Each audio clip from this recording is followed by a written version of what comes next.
who was found guilty of 34 felony counts of fraud and abusing and manipulating the stock market too. All right, and meanwhile, Democrats continue to struggle because it's not just that they are picking the world's least sympathetic people to defend. The Democrats also have no leadership, like no leadership at all. Joe Biden is off the stage, but yesterday he decided that he would actually come back on the stage to talk about Social Security. It did not go well. I can't imagine why Joe Biden was ousted for Kamala Harris and then lost to President Trump. So he was speaking in Chicago, and he proceeded to call black people colored kids, which, I mean, my dude, just, like, wow. Here we go. I remember pulling into the parking lot, and I had never seen hardly any black people in Scranton at the time and I was only going in fourth grade. And I remember seeing the kids going by at the time called colored kids on a bus going by. They never turned right to go to Claymont High School. I wondered why. Asked my mom. Good story. Why? So in Delaware, they're not allowed to go to school, in public school, with white kids, honey. Good story, Joe. So I can't remember. This is the person Democrats thought needed to run up until the point where he actually did this live in a debate with President Trump, looked staring into the maw of death. And he didn't stop there. He then said that he wants to meet 300-year-olds on Social Security. I mean, he's 300 and he's on Social Security, so it's not that implausible. Here we go. By the way, those 300-year-old folk getting that Social Security, I want to meet them because I like to figure out how they live that. Hell of a thing, man. I'm looking for longevity. Yeah, man. And then he said that President Trump has taken a hatchet to Social Security, which is weird because literally no one has missed their Social Security check. Fewer than 100 days, this new administration has done so much damage and so much destruction. It's kind of breathtaking it could happen that soon. They've taken a hatchet to the Social Security Administration, pushing an additional 7,000 employees, 7,000 out the door in that time, including the most seasoned career officials. Now they're getting ready to push thousands more out the door. Already we can see the effects. For example, thousands of people use the Social Security website every single day to check on their benefits and submit their claims. But now, the technology division of the Social Security Administration has been cut in half. And so the website's crashing. So I asked our sponsors at Perplexity if there have actually been any actual cuts to Social Security under President Trump. The answer, of course, is no. There have been no direct cuts to Social Security benefit amounts under President Trump. Throughout both his campaigns and during his administration, Trump has repeatedly pledged not to reduce Social Security benefits. There's no evidence of legislation or executive action that has cut the monthly payments to beneficiaries.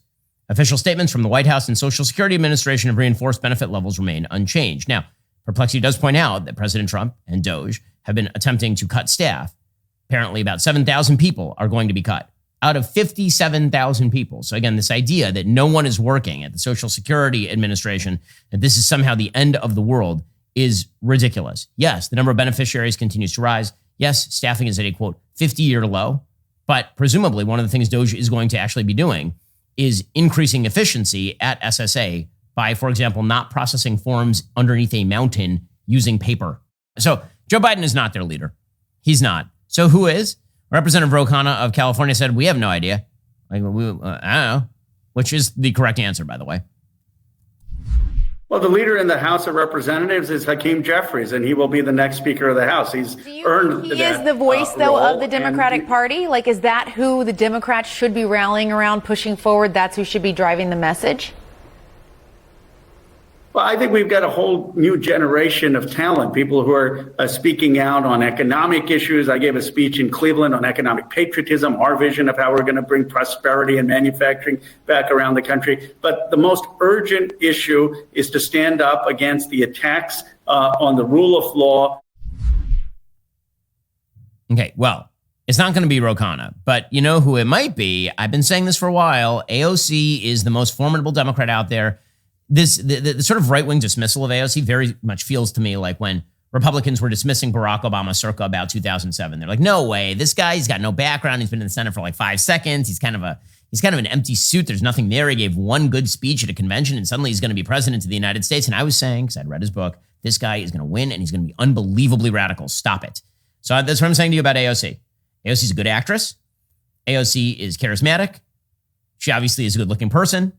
And so those are all qualities that play on TV. Now, she also happens to be, a dunce, but that is no longer an obstacle to higher office in the United States. It just didn't. I wish it were. It obviously is not.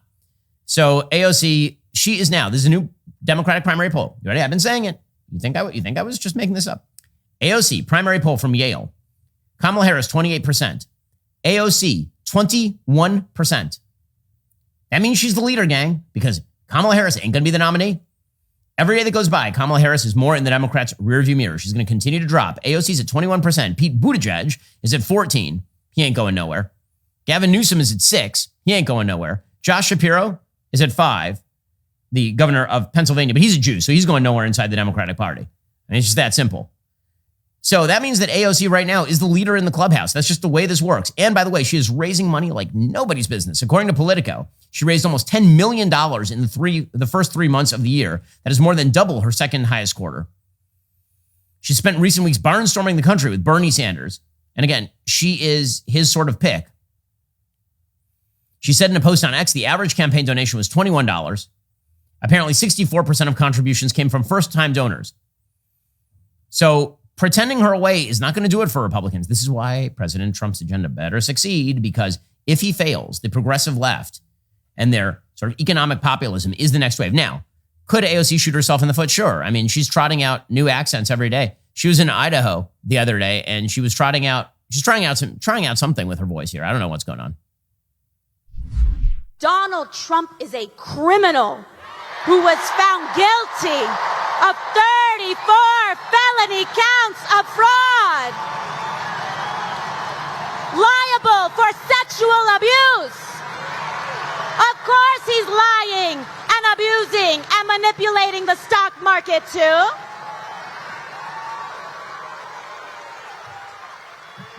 When he talks about rapists and criminals, he should look in the mirror.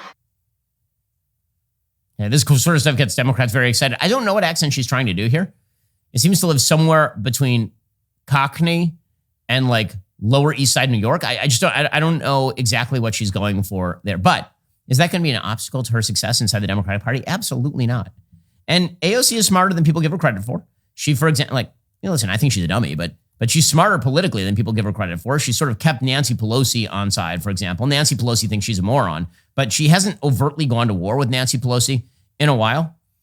And AOC is going to make the case to people in the sort of mainstream of the Democratic Party that she has moderated somewhat. She's de-elevating issues like trans issues and the sort of woke issues. She's putting those secondary to her economic populism, the Bernie Sanders message. So she is, again, the emerging leader of the Democratic Party, and Republicans, this is why Republicans need to do a good job of running the country, because if they do not, what comes around the bend next is going to be something particularly ugly. Well, that's all for now, folks. Don't forget to like, subscribe, and comment your thoughts down below. Be sure to check out all of the other great content on my channel. I'll see you here next time.